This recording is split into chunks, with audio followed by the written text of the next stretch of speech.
அஸ்ஸலாமு அலைக்கும் ஃப்ரெண்ட்ஸ், எல்லோரும் எப்படி இருக்கீங்க? இதில் நாங்கள் எல்லோரும் நல்லா இருக்கோம். நீங்களும் நல்லா இருப்பீங்கன்னு நினைக்கிறேன். நான் இன்றைக்கி ஒரு சிம்பிளாக ஈஸியாக செய்யக்கூடிய ஒரு வேர்க்கடலை சட்னி தாங்க செய்ய போகிறேன். நிறைய வெரைட்டியில் நம்ம வேர்க்கடலை சட்னி நம்ம சேனலில் செஞ்சுருக்கோம். இது ஒரு டிஃப்ரெண்ட் டேஸ்ட்லையும் இருக்கும், அவ்வளோ அருமையாக இருக்குங்க. இப்போ வாங்க அதை எப்படி செய்யலாம் பார்க்கலாம். ஒரு சாஃப்டான இட்லிக்கெலாம் அந்த சட்னி நீங்கள் கண்டிப்பாக ரெடி பண்ணி பாருங்கள்.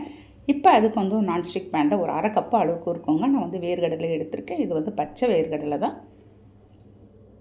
ஒரு 2 நிமிஷம் நம்ம லோ ஃப்ளேமில் வச்சு இந்த வேர்க்கடலை ஃபஸ்ட்டு நம்ம வறுத்து எடுத்துடலாம். நீங்கள் இந்த மாதிரி ஃப்ரெஷ்ஷாக அப்பப்போ சட்னி செய்யும்போது வேர்க்கடலை வாங்கி வச்சுக்கிட்டு கொஞ்சம் கொஞ்சமாக எடுத்து நம்ம அப்பப்போ வறுத்து செய்யும்போது உங்களுக்கு டேஸ்ட் அருமையாகவே இருக்கும். பாருங்கள், இந்த மாதிரி நல்லா வறுத்துட்டு ஒரு பிளேட்டில் கொட்டி நல்லா ஆற வச்சு தோலை எல்லாத்தையும் நம்ம ரிமூவ் பண்ணி எடுத்துகிட்டு வந்துடலாம். பாருங்கள், இது 1-2 தோல் இருக்கும், அதனால் ஒன்றும் பிரச்சனை கிடையாது. நம்ம ரிமூவ் பண்ண இந்த வேர்க்கடலை எல்லாத்தையும் எடுத்து ஒரு மிக்ஸி ஜாரில் சேர்த்துக்கிட்டு ஒரே ஒரு வெங்காயம் மட்டும் நான் மீடியம் சைஸ் வெங்காயம் சேர்த்துருக்கேங்க. சேர்த்து நம்ம அரிஞ்சு போட்டுடலாம். அது ஒரு 2 காஞ்ச மிளகாய் சேர்த்துக்கிறேன், ஒரு பச்சை மிளகாய் சேர்த்துக்கலாம். கொஞ்சமாக ஒரு சின்ன துண்டாக நான் புளி சேர்த்துட்டு ஒரு 4 பல்லு பூண்டு கொஞ்சமாக 1/4 ஸ்பூன் அளவுக்கு தூள் உப்பு சேர்த்து கொஞ்சமாக தண்ணி சேர்த்து நம்ம நல்லா அரைச்சி எடுத்துகிட்டு வந்துடலாங்க.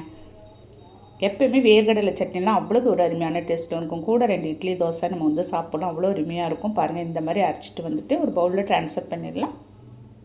அந்த மிக்ஸி ஜார் தண்ணி மட்டும் நான் கொஞ்சமாக சேர்த்துருக்கேன். ரொம்பவும் திக்காக இல்லாத ரொம்ப தண்ணி இல்லாத கொஞ்சம் திட்டமான ஒரு கன்சிஸ்டன்சிக்கு நீங்கள் மிக்ஸ் பண்ணி வச்சுக்கோங்க. ஃபைனலாக ஒரு தாளிப்பு தாங்க.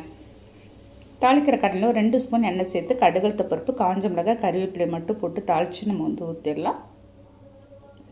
பாருங்கள், இந்த தாளித்து ஊற்றணுன்னா அவ்வளோ கமகமன்னு வாசனையாக இருக்குங்க. ஒரு சாஃப்டான இட்லிக்கு இதை எப்படி இருக்குன்னு நாங்கள் இன்றைக்கி சாப்பிட்டு பார்க்க போகிறோம். இட்லியை வச்சு மேலே அப்படியே ஃபுல்லாக நீங்கள் சட்னி ஊற்றி அப்படியே பிசைஞ்சு சாப்பிடும்போது சொல்லவே தேவையில்லைங்க, அல்டிமேட்டான டேஸ்ட்டில் இருக்கும். இந்த மாதிரி சட்னி நீங்கள் அடிக்கடி செய்வீங்கன்னு வீட்டில் கேட்பாங்க. அவ்வளோதாங்க, சூப்பரான டேஸ்ட்டில் இருக்குது. கண்டிப்பாக நீங்களும் ட்ரை பண்ணி பாருங்கள். இந்த வீடியோ பிடிச்சிருந்தா அப்படியே லைக் பண்ணிவிட்டு ஷேர் பண்ணுங்கள். மறக்காமல் அப்படியே சப்ஸ்கிரைப் பண்ணிவிடுங்க. நாளைக்கு பார்க்கலாம். Okay, thank you, by.